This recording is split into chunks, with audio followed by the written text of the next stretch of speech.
And one.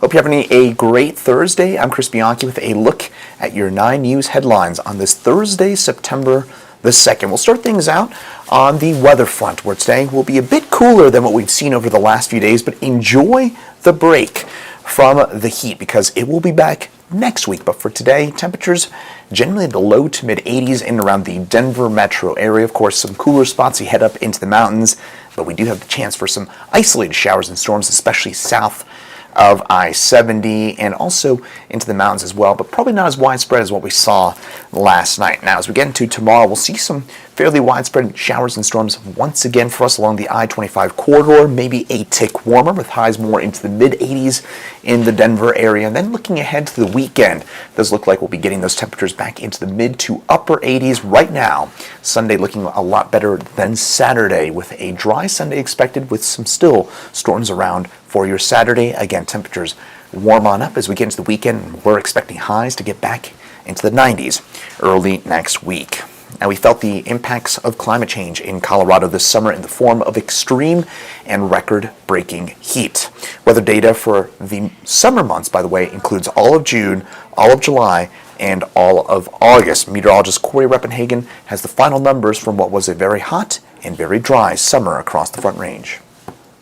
This map shows locations with record hot summers in yellow. They really cover the entire West, including 3 spots in Colorado: Hayden, Yampa, and Altenburn, which is an area just north of DeBeck. Steamboat just missed tying the hottest summer by 1/10 of a degree. 20 locations in Colorado with red dots finished with summer temperatures in the top 10 hottest. On the Front Range alone, several locations made the top 10, including Denver's official climate station at DIA. The heat this summer came in waves. Denver had a 90-degree heat streak in July that lasted 8 days. On average, heat streaks in Denver have doubled in length since 1970, from 6 to 12 days. In June, it hit 103 days in a row. All 3 of those days were records to go along with 5 other daily records set in Denver this summer. Out of all the temperature records set in Denver this year, 89% of them have been heat records. The most extreme heat this summer was focused on the western slope, though. Grand Junction even recorded its all-time hottest temperature of 107 degrees back in June. Meteorologist Corey Reppenhagen, 9 News.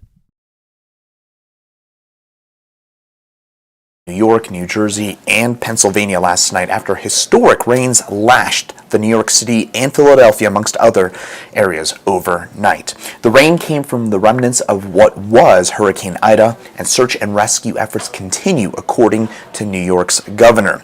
New York, New Jersey saw more than 8 inches of rain, most of that in about 2 to 3 hours, and Central Park in Manhattan saw more than 7 inches of rain in just a few hours' time. Certainly a heartbreaking scene out there in parts of the Northeast, and thinking about those impacted by those floods. Justice for Elijah McClain's family more than 2 years after a deadly struggle with Aurora police and paramedics. Now all 5 first responders face charges of manslaughter and criminally negligent homicide. A grand jury reached a different conclusion than earlier investigations had, answering the calls of millions of protesters in Colorado and nationwide. Elijah's mother's fight for criminal charges started long before the nation joined in.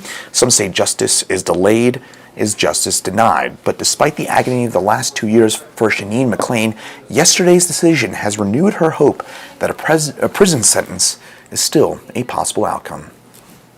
The world doesn't know Elijah. The only ones that really know Elijah are those that went through life with him. Elijah's mother, Shanine, raised 6 kids on her own, battling a cycle of homelessness. I realized I was going to keep being homeless because I didn't have anybody to depend on. I didn't have a support system other than myself. And it was her 6 children, including her peaceful second-born child, that made those difficult times easier to bear. But Elijah was always nice and polite and very helpful. My kids always said that as long as we were together, nothing else really mattered. We can get through anything together. In the 90s, Shanine moved her children to Aurora after gang members shot up their Park Hill home. I moved to Aurora because I wanted my kids to have a better life. To still lose your son in a place that you moved to save his life is heartbreaking. Stop. They wouldn't tell me what was going on, why they needed to talk to me about Elijah. They just said that he was hurt and they needed to get me to where he was immediately. Elijah went to the hospital after Aurora police put him in a chokehold and paramedics injected him with ketamine. Get into the room, he's hooked up to all these machines. There was blood, in his hair. On day 2, her son went from victim to suspect. And it went from them trying to prove that something wrong had happened to him to them all saying the same thing, that it was his fault. He was in the hospital because he didn't listen and comply. Elijah was declared brain dead on day 3. It took 2 months for Shanine to see the body camera footage and says once again she saw her son's true heart. He showed those police officers the amount of humanity they didn't give him.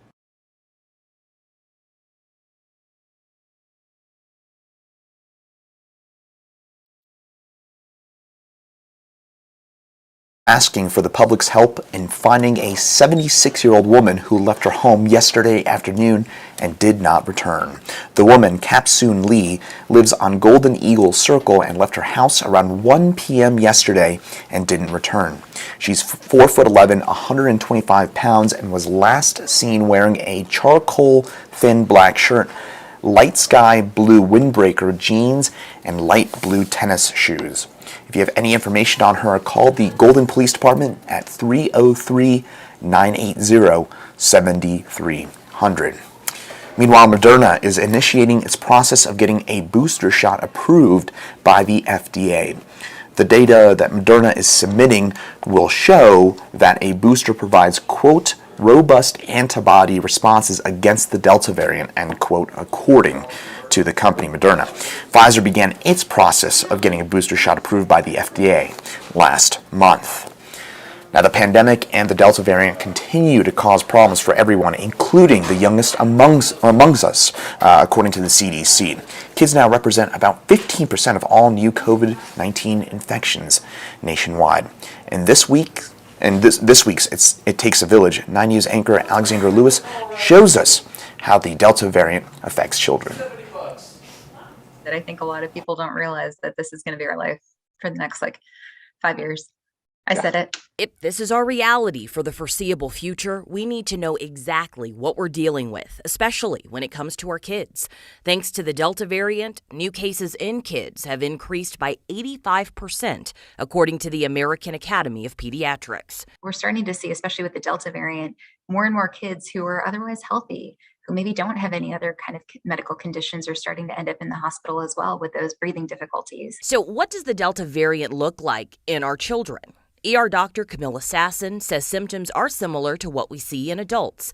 Cough, cold, runny nose, loss of taste and smell. Maybe a little bit more like bellyache, nausea, vomiting, diarrhea is what we're seeing with the Delta variant as compared to the prior strains. Dr. Sasson also says these symptoms stick around longer for kids and adults. The Delta variant is a little bit milder when it first starts, but man, it ramps up quickly. Because the Delta variant transmits so much faster, the virus replicates so much faster within our cells, what we're seeing is that viral load goes up really high, really quickly. So if you start to have that kind of runny nose, that congestion, that sore throat, I think a lot of times we all think, oh, especially in kids, is it strep throat? Is it just a cold? So I think it's a little bit harder to kind of identify, especially early in kids.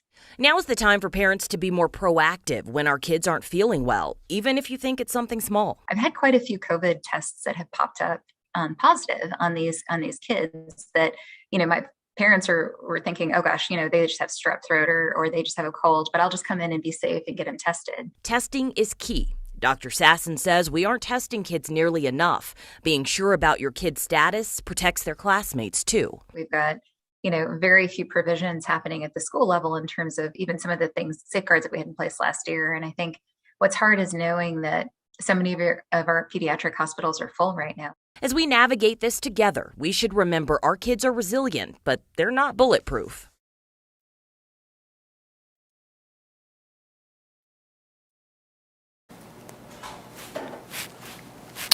Elk rut season is here, which means that there are now closures in place at Rocky Mountain National Park. From now through October the 31st, there will be closures from 5 p.m. to 10 a.m. around Horseshoe Park, Upper Beaver Meadows, Moraine Park, Harbison Meadow, and Holsworth Meadow. Again, all of that within Rocky Mountain National Park. So obviously keep that in mind, and, well, best of luck to the hundreds of elk looking for love during the annual fall rut season there in Rocky Mountain. And we're almost to the weekend, so time to start planning ahead.